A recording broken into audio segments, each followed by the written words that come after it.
welcome to this deep dive Yeah. into human design. Okay. You've sent in some really interesting stuff, I have to say. Yeah. Excerpts from your personal human design report, Wow. introductions to the system, Yeah. and even an interview with Ra Uruku, the founder himself. That's incredible. So today, let's try to kind of demystify this whole thing Yeah. and give you a solid understanding of what human design is Okay. and how it can help you live more authentically, All right. you know, So, more aligned. yeah. So, It's pretty remarkable how human design blends these ancient wisdom traditions, yeah. like the astrology and Oh, Kabbalah, yeah. with modern genetics. Yeah. It's almost like it's giving you this personalized, energetic blueprint. Okay, a blueprint for our energy. Exactly. So does this mean it's predicting my future? Like some kind of cosmic fortune cookie? Well, no, not exactly. Because I got to say, I'm a bit skeptical of anything claiming to have all the answers. Right, I understand that skepticism. Yeah. But human design isn't about predicting a fixed destiny. Okay. It's more about recognizing your natural tendencies, Okay. your strengths and weaknesses, and how you're designed to interact with the world. Right. Think of it like this. Knowing your blood type doesn't dictate your entire life, but it gives you valuable information about your physical body. Okay. Similarly, human design illuminates your energetic makeup. I like that analogy. Yeah. So tell me, how does human design actually work? Okay. What are these energetic tendencies it's supposed to reveal? Well, it all starts with your body graph, Oh. which is a visual representation of your energy design, Okay. calculated using your birth date, Yeah. time, and place. Got it. Much like an astrological natal chart. All right. This body graph is basically the foundation for your personal human design report. All right, let's get into the nitty-gritty of this report then. Yeah, let's do it. One of the first things that it mentions is type. Okay. It says there are 4 main types: manifestors, generators, projectors, and reflectors. Yes. What's the deal with these types? So each type has a unique energetic aura and a specific strategy for navigating life. Okay. It's like a suggested way of operating that's most aligned with their natural design. Okay. For instance, manifestors, who make up about 9% of the population, Interesting. are natural initiators, Okay. the ones who spark change and impact others. Got it. Their strategy is to inform before they act, Okay. minimizing resistance from people around them. So it's not just about being bossy? No, not at all. It's about understanding how your energy naturally impacts others. Exactly. Okay. Imagine a manifestor boss who suddenly implements changes without any prior notice. Oh, yeah. Chaos. Right. But if they communicate their intentions beforehand, Makes sense. it can create a much smoother transition. Yeah, for sure. Makes sense, right? Totally. So being a manifestor isn't just about being bossy. Right. It's about understanding how your energy naturally impacts others. What about the other types? Okay, well, what about generators? Generators are the powerhouse builders, Okay. making up almost 70% of the population. Wow. Their strategy is to wait to respond to life Guy. rather than constantly initiating. Yeah. They have this amazing regenerative life force energy Interesting. designed to be activated by what life throws their way. Okay. Think of it like this. A generator doesn't just randomly start producing energy. Right. It needs something to spark it to get it going. Okay, so instead of always trying to force things to happen, Yeah. generators thrive when they're responding to what already exists. Exactly. That's actually a pretty powerful concept. It is. It's about working with your energy, Yeah. not against it. What about projectors? Projectors are fascinating. It's not intriguing. They're the guides, Okay. seeing the potential in others and making up about 22% of the population. Okay. Their strategy is to wait for invitations to share their gifts, Okay. to be recognized for their insights. Imagine the frustration if they're constantly trying to push their advice onto others without being asked.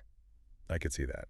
That's where their not-self theme of bitterness comes in. It's not a self theme. Yes. What exactly does that mean? Good catch.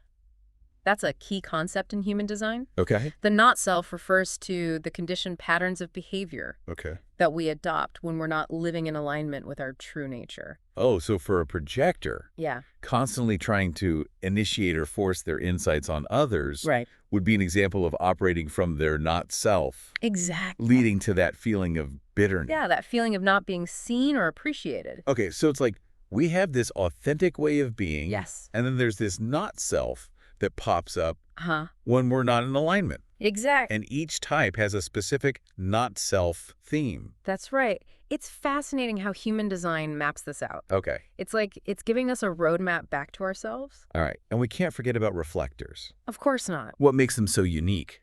Reflectors are truly special, making up just 1% of the population. Wow. Their energy is deeply connected to the lunar cycle. Interesting. And they have this amazing ability to sample and reflect the world around them. Okay. They need time to process decisions Okay. and are designed to operate differently than the other types. Okay. Imagine them as a mirror reflecting back the nuances and energies of their environment.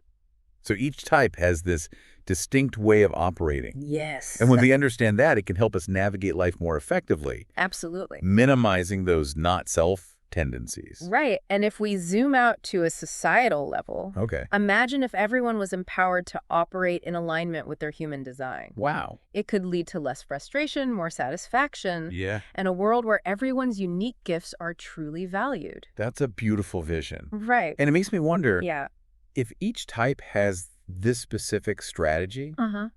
how do we actually know what decisions to make within that framework? That's a great question. Do we just go with our gut, or is there something more to it? You've hit on a really crucial aspect of human design, Okay. decision-making. Right. It challenges the idea that our minds are always the best tools for making choices. Okay, so we're not supposed to just think our way through everything. It's not that simple. We're supposed to feel it in our bodies? It's more about recognizing and trusting the intelligence of your body. Okay. And what's even more interesting is that there are 8 different authorities, Wow. each with its own nuanced way of guiding decision-making. So there's not just one way No, not at all. to make decisions? Some are like the splenic authority, Okay. which relies on gut-level instinct. Okay, so some people just know right away. Yes. Think of it as a quick flash of knowing a yes or no that arises spontaneously. Okay. What about the authorities that aren't instant? Well, on the other end of the spectrum, Okay. you have something like the lunar authority, Okay. which encourages waiting a full lunar cycle, about 28.5 days, to feel into a decision fully. Okay. It's about allowing time for clarity to emerge rather than rushing into things. So patience is key for some authorities. It can be. Yeah. Now that you mention it, Yeah. my personal report actually emphasizes how challenging it can be to stop relying solely on my mind for decision-making. Right. It's a common challenge, Yeah. especially in our society. It says learning to trust my inner authority is key to personal transformation. It's a journey of deconditioning. You know, I have to admit, it's a bit intimidating Yeah. to think about letting go of that mental control Mm. and tuning into my body for guidance. I understand that it can feel like a big shift, Yeah. but the potential rewards are huge. Okay. Imagine feeling more aligned with your decisions, experiencing less resistance in your life, and making choices that truly honor your authentic self. Now that you put it that way, it makes me want to give it a try. It's worth exploring. But before we get too deep into decision-making, Yeah. let's talk about another piece of my human design report, the incarnation cross. Yes. It's supposed to represent my potential life purpose Right. based on my unique body graph. It's a fascinating concept. But I have to be honest, it sounds a little too mystical for me. I understand your skepticism. It can definitely sound a bit esoteric at first. Right? There are 192 different incarnation crosses, Wow. each with unique themes and energies. So many. Yours, according to the report, is the right angle cross of penetration 3, Right angle of penetration 3. with the personality sun in gate 57. Okay. That probably doesn't mean much to you right now, It does not. but it's a fascinating framework for understanding your life's trajectory. Okay. Right angle cross of penetration 3. It's a mouthful, isn't it? It definitely sounds interesting, and I'm curious to learn more about what it actually means for me. We can definitely delve into that further. But before we go down that rabbit hole, Okay. maybe we should address the elephant in the room. All right. These open centers, my report keeps mentioning, they sound a little scary, to be honest. I can see why you might feel that way. Like open wounds in my energy field. Well, let's reframe how we think about them. Okay. Instead of open wounds, imagine them as areas where you're highly receptive to the energies of others, Right. where you absorb and amplify what's around you. So like a sponge. In a way, yes. Okay. For example, someone with an open heart center Okay. might be incredibly compassionate and empathetic, Okay. but they also might struggle with self-esteem Hmm. because they're constantly taking on the emotions and needs of others. Wait, so having an open heart can actually make you more vulnerable? It's not that having an open center is inherently negative. Okay. It's about understanding the mechanics and learning to manage your energy. Gotcha. Remember the concept of the not self? Yeah.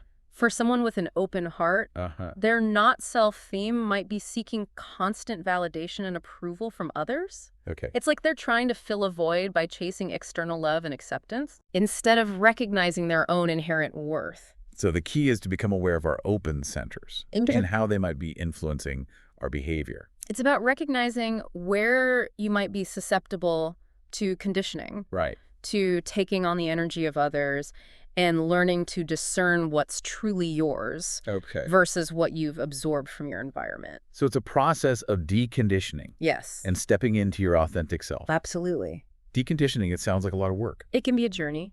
What are some of the challenges we might face as we start to shed those layers of conditioning? Well, it's not always a smooth ride. Okay. There might be discomfort as you start to challenge ingrained patterns of thinking and behavior. Yeah. You might encounter resistance from others who are used to you operating in a certain way. You mean people might not like the new authentic me? It's possible that some people might feel threatened or uncomfortable. Okay. As you start to assert your boundaries and make choices that are truly aligned with your needs and values. But remember, this journey is ultimately about you and your own personal growth. Okay. And the rewards of breaking free from those limiting patterns are immense. Got it. Imagine the freedom and relief that comes with shedding layers of conditioning, making aligned decisions, and experiencing less resistance in your life. All right, sign me up. It's an adventure. But before we get too far ahead of ourselves, Yeah. I'm realizing that we've just scratched the surface of this human design thing. There's so much more to explore. What about these circuits mentioned in the report? Oh, yes. Circuits are fascinating. They sound pretty complex. They represent the intricate pathways of energy within your body graph, Okay. connecting different centers and revealing how your energy flows. All right. And there's actually a whole other layer to this. Okay. With circuit groups, individual, collective, and tribal. Wow. So there are circuits within circuits. It's a complex system, but it's all interconnected. We're talking about a whole interconnected web of energy here. Yeah, exactly. It's like a vast energetic landscape within each of us. Okay, sir. And we haven't even touched on some of the more advanced concepts like variables and penta. We'll have to save those for another deep dive. Definitely. But speaking of journeys, we can't overlook the man who brought this intricate system to the world. Absolutely. Ra-Uru-Hu. Right. His story is almost as mind-blowing as human design itself. It's a wild one. Right. I'm so curious to hear more about this guy. Okay. He received all this knowledge in a mystical experience. That's right. It's pretty hard to believe. I understand your skepticism. Yeah. But what makes his story even more fascinating is that he wasn't some lifelong spiritual seeker. Okay. He was actually a skeptic, a former advertising executive. That's a serious career change. It is quite a shift. So tell me more about this mystical experience. Okay. What actually happened? Well, in 1987, Rai went through this profound 8-day experience where he received the entire human design system from what he called the voice. It wasn't exactly a peaceful retreat. Okay, so we're not talking about some peaceful meditation under a tree. No, not quite. This was something else entirely. He describes it as intense, overwhelming, even painful at times. Oh, wow. Yeah, it wasn't a walk in the park. What kind of details did he share about this experience? Yeah. I have to admit, I'm really intrigued. Well, he talks about a spinning kerosene lantern, his dog collapsing, and this neon blue light filling the room. It sounds almost surreal. It does. Like something straight out of a science fiction movie. He also mentioned specific dates and times, even scientific concepts that he had no prior knowledge of. Okay, so we're talking about something really out there. It definitely seems that way. So what happened after this 8-day experience? Did he just go around telling everyone about human design? He did start sharing this knowledge, but it wasn't an easy path. I can imagine. He faced a lot of skepticism and resistance, Yeah. which is understandable given the unconventional nature of the information. But he also predicted a major shift in humanity. Okay. The emergence of raves, 9-centered beings. Hold on. Representing the next evolutionary step beginning in 2027. Okay, raves, 9-centered beings. Yeah. We've only just wrapped our heads around the 4 types. It's a lot to take in. And now we're talking about a whole new kind of human. It's a pretty radical concept. This is blowing my mind. It's definitely a lot to process. So we might be witnessing the evolution of humanity in real time. According to Ra, that's exactly what's It happening. makes me think about all the societal trends we're seeing today, Yeah, like what? like the rise of veganism, Uh-huh. the focus on individuality, Right. the questioning of traditional values. Interesting. Could these be signs that the shift towards rays is already happening? It's certainly possible that we're already in a transitional phase. Whoa. That's what Ra called the Homo intransitus. So we might be these homo intransitus. Maybe bridging the gap between Homo sapiens and raves. This is wild. It definitely challenges our current understanding of what it means to be human. Well, I don't know about you, but I'm ready to dive deeper into this rabbit hole. I'm with you. We've got a lot more ground to cover. The Absolutely. mechanics of the body graph, the nuances of each type and authority, and maybe even some practical tips for applying these concepts to our daily lives. There's so much more to explore, So, and I'm excited to unravel the mysteries of human design with you.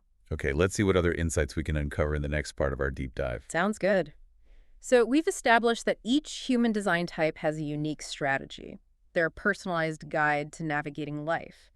But it occurs to me, even knowing my type and strategy doesn't guarantee I'll always make the right choices.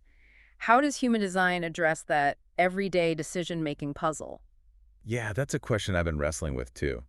It feels like we're constantly bombarded with decisions, big and small, and often, even when we think we've made the right choice, we end up second-guessing ourselves or feeling like we've made a mistake. It's so easy to get stuck in that cycle of mental overthinking, isn't it? But this is where human design offers a truly radical perspective.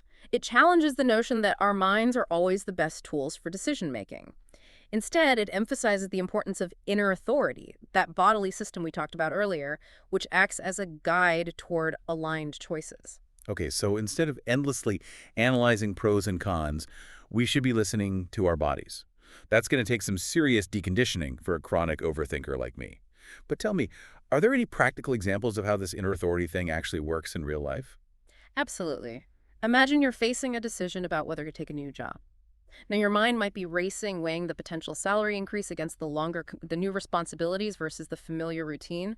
But if you're operating from your splenic authority, you might get a sudden intuitive yes or no in response to the job, offer a gut feeling that arises spontaneously and guides your decision. So it's like a flash of insight, a clear knowing that comes from somewhere beyond the logical mind. Precisely. And it's important to remember that each authority operates differently. If your authority is emotional, for example, you might need to ride the waves of your emotional responses over time before gaining clarity about the decision. You might feel a surge of excitement one day, followed by a wave of anxiety the next. It's about allowing yourself to feel those emotions fully without judgment and trusting that clarity will emerge from the process. So patience is key for some authorities. Yeah. But how do you know if you're truly tuning into your inner authority or just getting caught up in the usual mental chatter? That's where the practice of self-awareness comes in today. Human design gives you a framework for understanding your specific authority and how it operates. But it takes experimentation and observation to learn to differentiate between the voice of your mind and the subtler signals of your inner authority. It's like learning a new language, the language of your body. And I imagine it takes time and practice to become fluent. But what's the payoff for all this effort? How does trusting our inner authority actually translate into a more fulfilling life? Imagine feeling more aligned with your decisions, experiencing less resistance and frustration in your life, and making choices that truly honor your authentic self. That's the potential power of aligning with your inner authority. It's about moving through life with a sense of ease, flow, and trust in your own inner guidance system. It's almost like we're rediscovering a lost connection to our own innate wisdom, isn't it?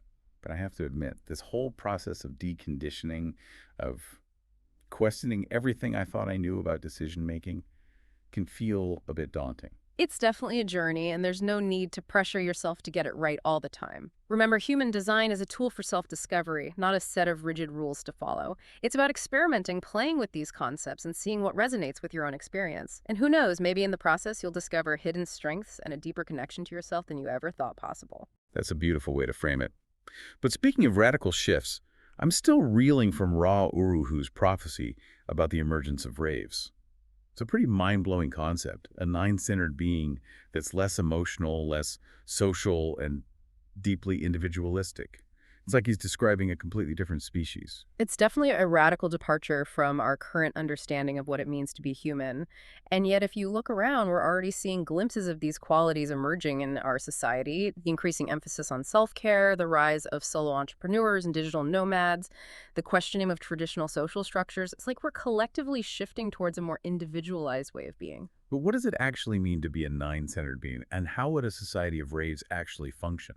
That's where things get really interesting. According to Ra, these 9 centers represent a higher level of consciousness and a more refined energetic system.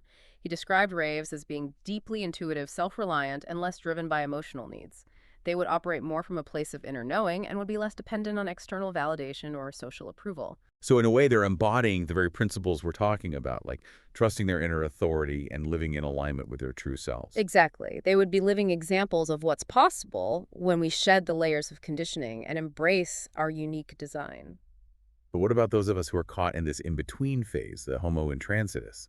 Are we destined to be left behind as the raves take over? I don't think it's about being left behind. It's more about recognizing that we're part of an evolutionary process. We're the bridge between the old and the new, and we have a unique role to play in this transition. So what can we do?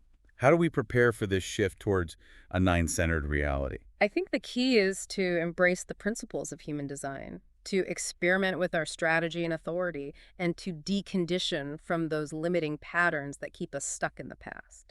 It's about waking up to our true selves, Right? recognizing that we're not just cogs in a machine, but unique beings with a specific purpose and a unique way of contributing to the world. Exactly. And who knows, maybe by embracing our own individuality, by deconditioning from the pressures of conformity, we can even accelerate this evolutionary process.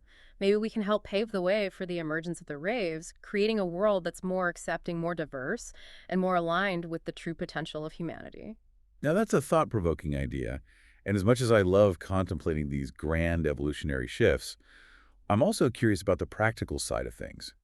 What about the more technical aspects of human design, like the circuits and the different centers within the body graph? Well, as you mentioned earlier, circuits represent the intricate pathways of energy within our design. They connect the different centers, which are like hubs of energy, each associated with specific themes and functions. Right, like the sacral center, which is all Yeah. about life force, energy, and work capacity. Yeah. Or the splenic center, which governs instinct and intuition. And each center can be either defined or undefined in your body graph. Defined centers represent consistent energy, those areas where you're naturally more grounded and self-assured. Undefined centers, on the other hand, are open and susceptible to conditioning those areas where you might feel more vulnerable and unsure of yourself. The open centers are where we tend to get caught up in the not self, right? Trying to be something. We're not seeking validation in areas where we're naturally more open and receptive to the energies of others. It's like trying to fill a bottomless pit. No matter how much external validation we get, it's never enough because those open centers are designed to be receptive, to take in the energy of the world around us. It's only when we recognize and embrace our open centers, understanding their unique mechanics, that we can break free from the trap of seeking fulfillment in all the wrong places. It's a reminder that true fulfillment comes from within, from aligning with our own unique energy design rather than trying to conform to external expectations. And that's the beauty of human design. It provides a roadmap for self-discovery, helping us understand our strengths and weaknesses, our vulnerabilities, and our potential.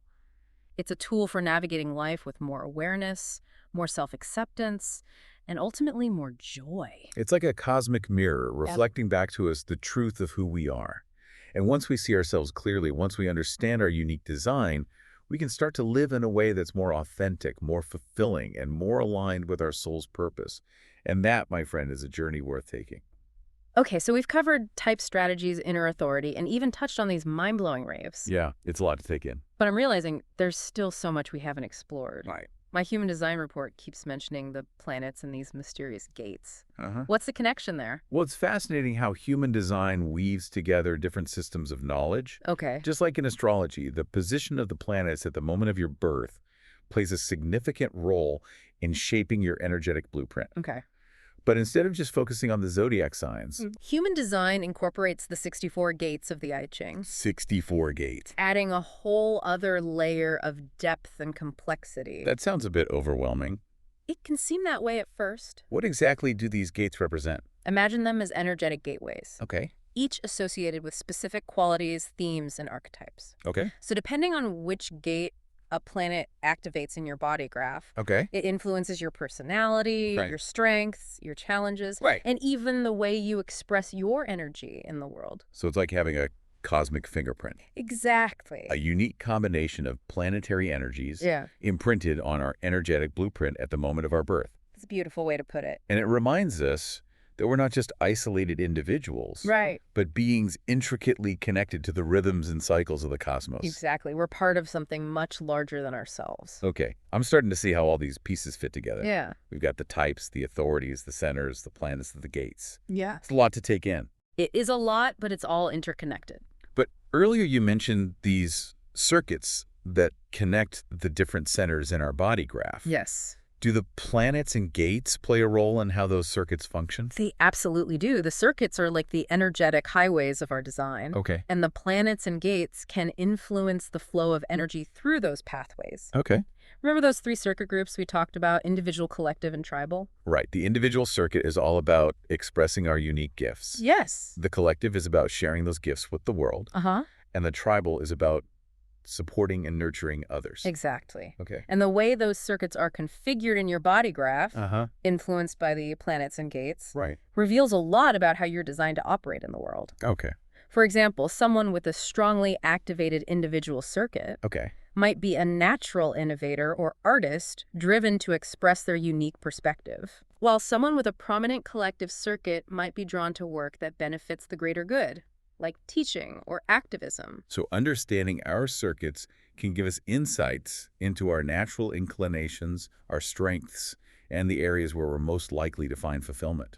That's the idea. It's about recognizing the patterns and themes within your design and seeing how they play out in your life. You know, it's amazing to see how everything in human design is interconnected. Yeah, it's a holistic system. The position of the planets, the activation of the gates, the definition of the centers, the flow of energy through the circuits, it all weaves together to create this intricate tapestry, a map of our soul's purpose. It really is a beautiful system, and the more we explore it, the more we realize the depth and complexity of our own being. It's like we've been given this incredible gift, this guidebook, to understanding ourselves and navigating life with more awareness and purpose. It's a powerful tool for self-discovery. But I have to admit, even after all this discussion, it still feels like we've only scratched the surface. Yeah. That's the beauty of human design.